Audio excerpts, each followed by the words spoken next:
Welcome to Not Milk Never Milk. Subscribe if you're lactose intolerant. You need Node 18 or newer and a working NPM. Once that's confirmed, open the project and install dependencies.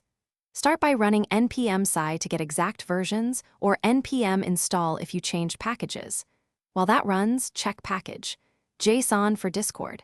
JS version compatibility. Mismatched major versions cause runtime errors. Make sure your bot token is in A. Env or config and never hard-code it. These steps ensure your environment matches the code expectations before deeper debugging. Next, inspect how you import Discord. JS and other modules. Use import when type. Module is set, otherwise use require. Once done, verify intents and client options. Missing intents often produce permission-like errors, so explicitly pass needed intents. Run Node with trace warnings to see the originating file and line.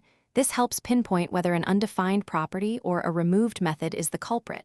While you trace, cross-check your Discord. JS changelog to understand why the code fails.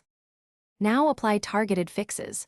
Update deprecated calls to their new equivalents, adjust intents, and ensure async handlers use try/catch.